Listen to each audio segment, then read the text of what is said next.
Hey guys, 10 Reasons Why I Will Never Be Vegan by Lauren Geertsen. It's another nutritionist telling us how dangerous vegan diets are and how wonderful meat is. This article is actually, it's like over a year old, but it's been making the rounds again. A couple of you guys have asked about it. So I figured I would cover it. Before I get into the actual article, though, I do want to talk a bit about the nutritionist label, specifically Lauren's label as a nutritional therapy practitioner in TP. She got certified for this through the Nutritional Therapy Association, NTA. And for those who don't know, this may sound like something akin to like an RD, a registered dietitian, but it's not at all. So here's what becoming an actual RD, an actual registered dietitian through the Academy of Nutrition and Dietetics entails. So first, you have to complete a minimum of a bachelor's degree at a U.S. accredited university, and it has to include certain subjects. So it's a variety of subjects are studied ranging from food and nutrition sciences, food service systems management, business, economics, computer science, culinary arts, sociology, and communication, to science courses such as biochemistry, physiology, microbiology, anatomy, and chemistry. Next, you have to complete a supervised practice program at a healthcare facility, community agency, or a food service corporation, or combined with undergraduate or graduate studies.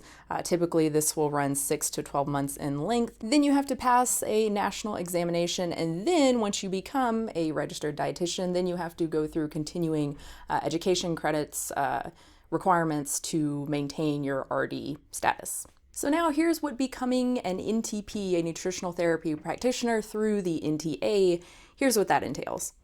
9 months of training with the flexibility of self-paced study, online access to materials, teleconference calls, and 3 separate multiple-day instructor-led workshops during the 15-module course. And coursework includes awesome pseudoscience like nutritional detoxification and metabolic typing. And my favorite part is the required reading list, which includes bullshit books like Nourishing Traditions by Weston Price Foundation President Sally Fallon, Nutrition and Physical Degeneration by, of course, Weston Price, Adrenal Fatigue, the 21st Century Stress Syndrome by the naturopath who created the fake disease, James Wilson, and 7-Day Detox Miracle. So if I wanted to become an NTP, as long as I have the cash, about $4,000, I could apply right now and be done before the year is out. If I wanted to become a registered dietitian, first I'd have to re-enroll in college since my bachelor's is in philosophy. Once that is done, so a few years later, I would have to complete the supervised practice program, another 6 to 12 months. Then I would have to pass the exam, and then I would have to continue my education to maintain my RD label. In other words, a nutritional therapy practitioner is to a registered dietitian what a naturopathic doctor is to a real MD, a real medical doctor. It's a bullshit label that gives the appearance of expertise to people who just don't know any better. So now you may be thinking, but Swayze, what gives you the right to criticize Lauren? You aren't an RD, you aren't even an NPT, which is a fair point. But I'm not claiming to be. I'm not claiming to be an expert on nutrition. As you'll soon see, I'm merely sharing the information presented by experts like the Academy of Nutrition and Dietetics, for instance. Okay, so that's out of the way. Let's get on to the article. Food is complicated, but let's start with the many aspects of a balanced diet on which everyone agrees, even the vegans and paleos. This includes: enjoy an abundance of freshly prepared vegetables, minimize processed foods and instead cook meals from scratch, eat mindfully and slowly, source local organic foods, and support small farms. Beside the fact that not everyone agrees that you have to eat local or organic or even supports organic, including vegans, see my video here, the real problem with this bullet list is that it's misleading. Who cares what vegans or paleos think? What matters is what the experts say, what the scientific consensus regarding nutrition is. And contrary to what Lauren says, it isn't complicated. Emphasize fruit, vegetables, whole grains, and low-fat or fat-free milk and milk products. Include lean meats, poultry, fish, beans, eggs, and nuts. Make sure your diet is low in saturated fats, trans fats, salt, and added sugars. While this list includes animal products, so it obviously isn't vegan, a well-planned vegan diet fits perfectly within these guidelines. Eat fruits, vegetables, and whole grains, eat beans and nuts, and limit saturated fat, trans fat, salt, and sugar. A paleo diet, with its abundance of saturated fat and trans fat, does not. Plus, the Academy of Nutrition and Dietetics, the source of those three guidelines, actually supports a well-planned vegan diet for people of all ages. Yes, that includes infants. The Academy of Nutrition and Dietetics and American Academy of Pediatrics agree. Well-planned vegetarian and vegan eating patterns are healthy for infants and toddlers. This is what matters, not what vegans think as a whole or what paleo people think, especially since people in these communities tend to think some pretty stupid shit like that you can alter your blood pH by eliminating animal products, or that legumes and grains are unhealthy because of anti-nutrients. Dr. Weston Price, I'm sure whatever follows Weston Price couldn't possibly be fallacious or misleading. A dentist with a passion for nutrition, traveled the globe to discover the secrets of healthy, happy people. He recorded his findings in the 30s in the landmark book Nutrition and Physical Degeneration. From the Inuit in Alaska to the Maori in New Zealand, Dr. Price revealed that the diets traditional to each culture, although dependent on geography, followed a strict set of dietary laws. Perhaps the most striking commonality is an unerring reverence for animal foods. No traditional culture subsisted on a vegan diet, a fact that Dr. Price found particularly interesting. Oh, sorry. I meant that it would absolutely be fallacious and misleading. My bad. This is an example of the appeal to tradition or appeal to antiquity fallacy, this idea that the old ways are always the best ways. Of course, this isn't necessarily true. Just take modern medicine, for instance. I'll take penicillin over prayer any day. The statement is misleading because what Lauren is implying is that because traditional societies did not subsist on vegan diets, that it's therefore unhealthy for us to try to do so, or even impossible for us to do so. But of course, that's not what follows from the claim. Traditional societies didn't subsist on vegan diets because they couldn't. Without grocery stores and an abundance of high-calorie plants, it's pretty hard to be vegan. Of course, we do have access to grocery stores and an abundance of high-calorie plant foods, and we know that a vegan diet, when done right, is healthy. This is what the evidence tells us. Whether or not quacks at the Weston A. Price Foundation agree is irrelevant. The China study, which is a book title, not a study, has been used to promote the idea that primarily vegan cultures experience better health than omnivorous cultures. T. Campbell, the author, notoriously cherry-picked data to arrive at a specific conclusion. Denise Minger, author of Death by Food Pyramid, published a scathing critique of Campbell's work in her article, The China Study, Fact or Fiction. Anti-vegans cannot help but bring up the China study. It's really funny to me.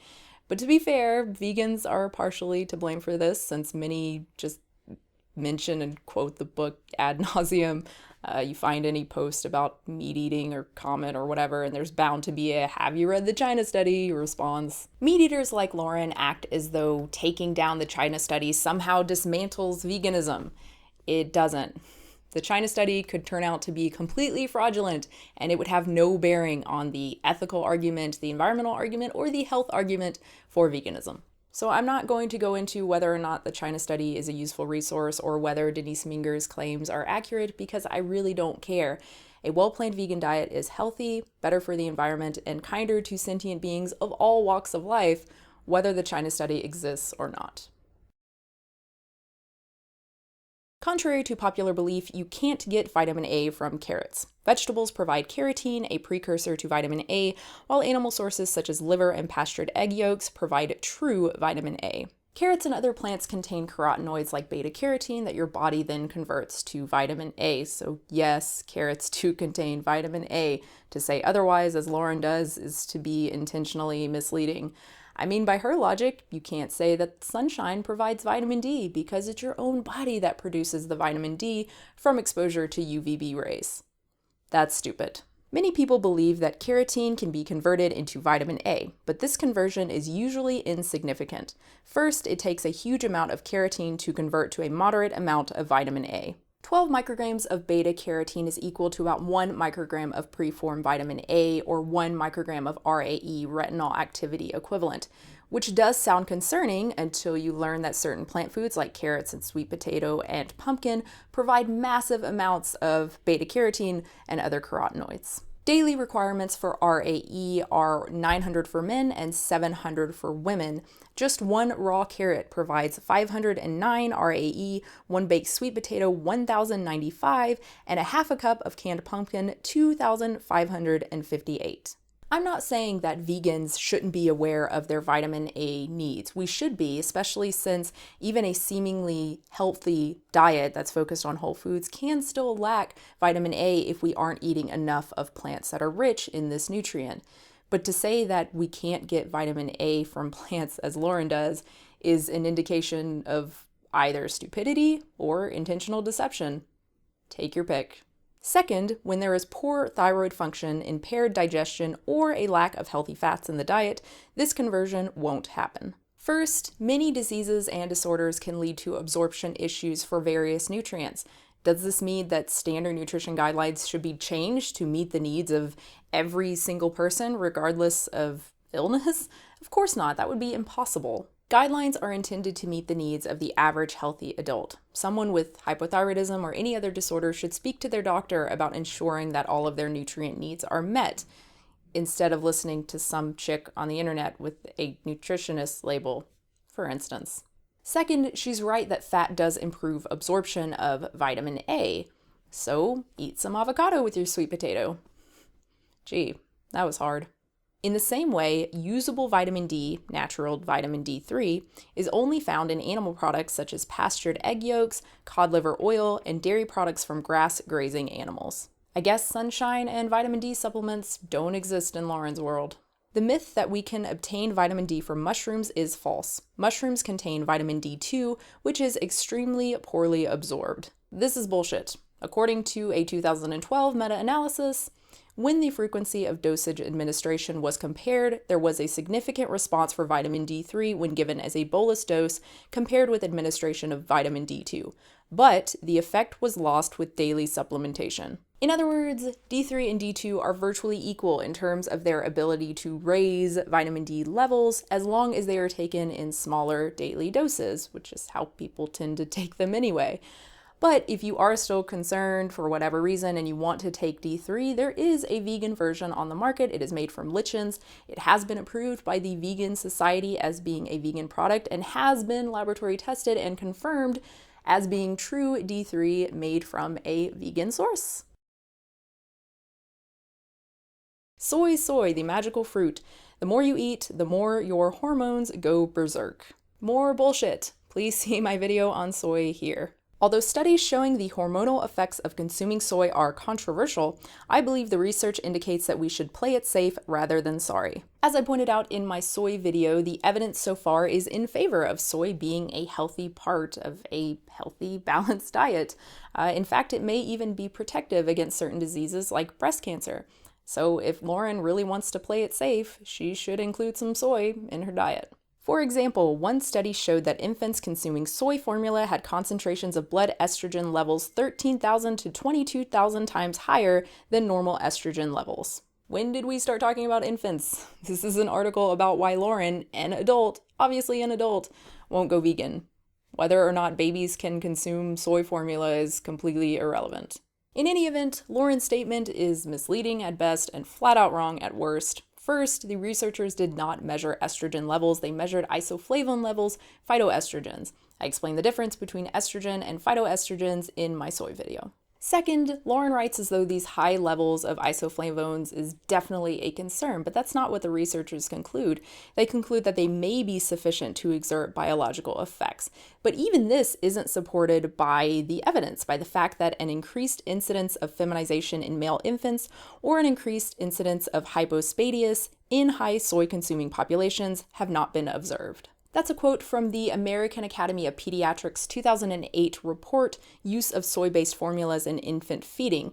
They found that while there are few indications for use of soy over cow's milk, one of which being vegetarianism, of course, soy formula is adequate in terms of growth and development for term infants.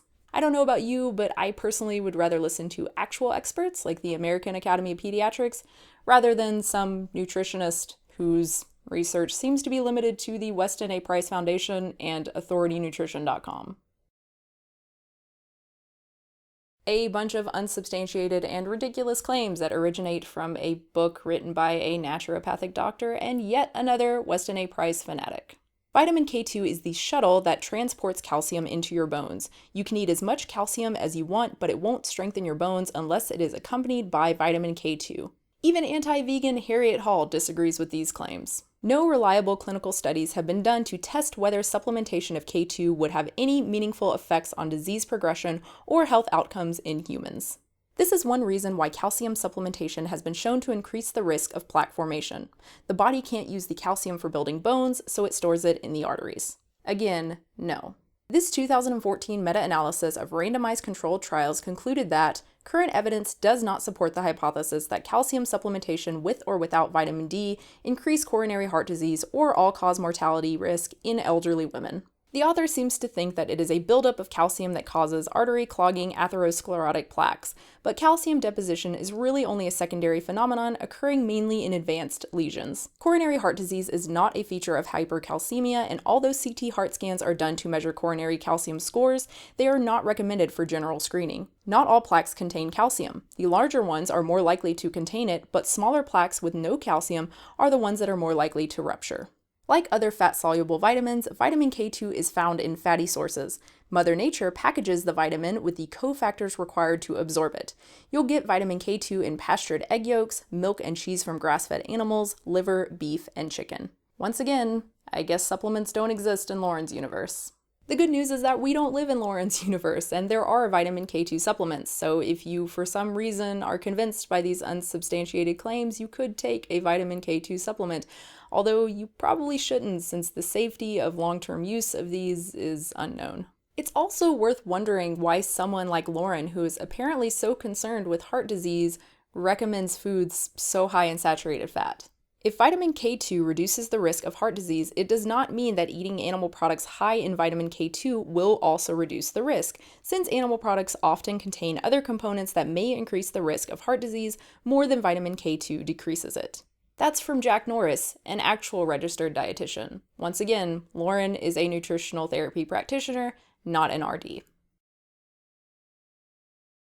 What is ethical omnivorism? I define it as choosing sustainably raised animal products from small, local producers. How does this translate to ethical? It says nothing about how the animals are actually raised. And are we talking about byproducts like eggs and milk or meat? I don't see how killing an animal for meat when you have access to plant alternatives, Lauren, is ever ethical, no matter how cushy their lives up until slaughter. Our ecosystem relies on a self-regulating balance of predators and prey. This system worked well with humans and their prey until we began inhumane farming practices that compromised the well-being of animals, the health of humans, and the health of the planet. More appeal to tradition and appeal to nature fallacies. What our ancestors did or didn't do tells us nothing about the ethics of eating animals. Or does Lauren think slavery is ethical? Many of our ancestors did that too. But just like confined feeding animal operations aren't the answer to a healthy planet, neither is veganism. Vegan diets tend to demand a higher quantity of cereal grains and soy, crops which wreak havoc on our ecosystem due to mass farming techniques. While not all plants are the same in terms of ecological impact, there is no question that cereal grains and legumes are more environmentally friendly than beef, pork, chicken, fish, eggs, etc., partially because they cut out the middleman. When you are eating beef and eggs, you are also eating the grains that were used to feed the animal that produced those products before they were killed. It simply takes more resources to grow cows and chickens than it does rice and lentils. On the other hand, grass-grazing animals can nourish stripped soil and even reverse desertification. This is a claim made by the ecologist Allan Savory and is one of the many assumptions that make up his holistic management system, assumptions that are not supported by the evidence. Ecologically, the application of holistic management principles of trampling and intensive foraging are as detrimental to plants, soils, water storage, and plant productivity as are conventional grazing systems. Contrary to claims made that HM will reverse climate change, the scientific evidence is that global greenhouse gas emissions are vastly larger than the capacity of worldwide grasslands and deserts to store the carbon emitted each year. Ecologist George Werthner, one of the authors of the review that I just quoted, concludes the following in his article, Benefits of Removing Livestock from Rangelands to Sequester Carbon. Livestock are among the greatest source of greenhouse gas emissions now, and reducing livestock numbers is the quickest and perhaps the most effective means of significantly altering greenhouse gas emissions. Furthermore, there are a host of collateral damages created by livestock production, from the destruction of soil biocrest, killing of predators, water pollution, clearing of forests for pasture, and so on. Taken as a whole, the production of livestock has many significant ecological impacts, not the least of which is its contribution to global greenhouse gas emissions. If Lauren really cares about ethics and the health of the planet, she should stop consuming animals and their byproducts, grass-fed or otherwise. So that's it for part 1. Yes, I'm doing 2 parts because I know some of you guys prefer shorter videos. I know this is already kind of long anyway, sorry. So yeah, this will be 2 parts instead of a huge 30+ minute video. So part 2 will be the next 5 reasons that Lauren gives, which are real food is better than fake food, veganism isn't the answer to autoimmune disease, you must take life to have life, vegan diets are deficient in vitamin B12 and iron, and animal fats offer unique nutrients. So nothing really new there, nothing we haven't heard before, but yeah, part 2 will be up in a day or so. So thank you so much for watching. Of course, if you have any comments or questions, you can leave them down below. If you want to subscribe, of course, subscribe. That's awesome. And if you want to support me, you can do so at patreon.com/unnaturalvegan. Thank you again. Thank you again, guys, and I will have a new video very soon. Also, new place because my back is like not doing well, so I figured I would stand and it would be better. Still hurts.